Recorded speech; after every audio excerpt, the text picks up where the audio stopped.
कि क्या दोनों चीज मैनेज हो जाएगी, क्षेत्र भर के कार्यक्रम और उसके बाद जिला हेडक्वार्टर पे शाम को कार्यक्रम। अब एक बार ये शुरू हो गया तो अब इस परंपरा को और मजबूत किया जाएगा आप लोगों के आशीर्वाद से, शुक्ला जी के आशीर्वाद से, मानी सांसद जी के आशीर्वाद से। भाइयों और बहनों,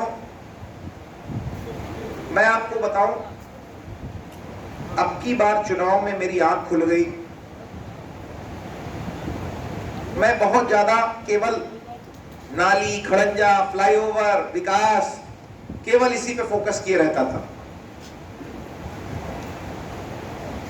लेकिन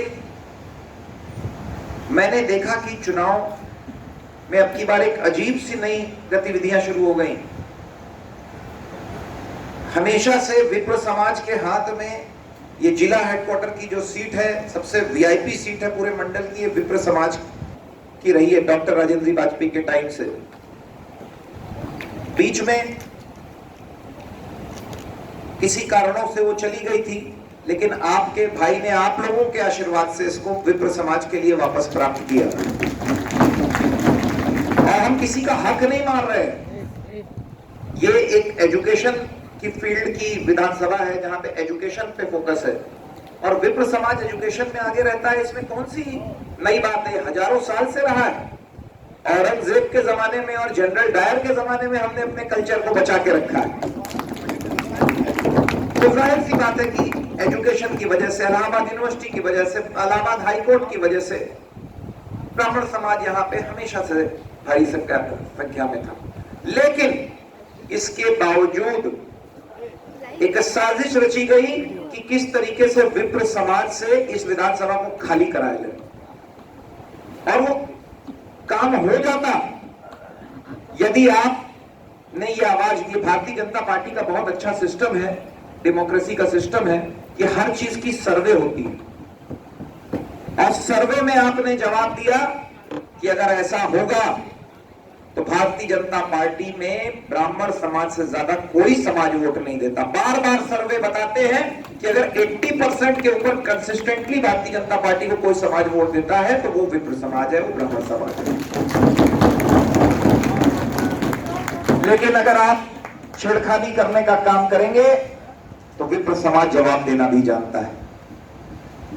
इस वजह से, आपकी ताकत की वजह से आपके भाई का टिकट रिपीट किया गया। ये उन लोगों ने कहा है, मैं नाम नहीं लूंगा, जिन लोगों का काम टिकट देना है।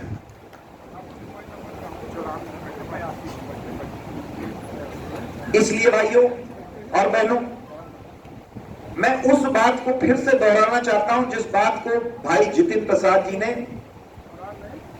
अभी कुछ देर पहले कही थी कि हम किसी का हक नहीं मारना चाहते, लेकिन हम अपना, हमारे यहां बाजीराव पेशवा जैसे योद्धा भी रहे हैं। हमारा हक छीनने की कोशिश करोगे तो हम उसके लिए लड़ना भी जानते हैं।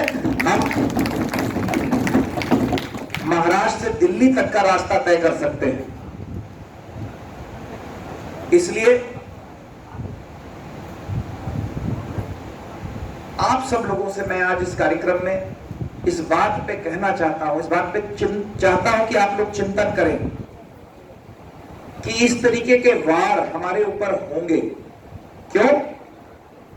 ये प्रकृति का नियम है। ये प्रकृति का नियम है। जो कमजोर होता है, जंगल में जब शेर कमजोर हो जाता है, आप डिस्कवरी चैनल देखिएगा तो उसका बेटा ही उसको मार के खा जाता है। और जब तक वो शेर मजबूत रहता है तो कोई उसको छेड़खानी नहीं कर सकता, कोई उसके क्षेत्र में नहीं आ सकता। अगर हम संगठित नहीं रहेंगे, हम कमजोर होंगे,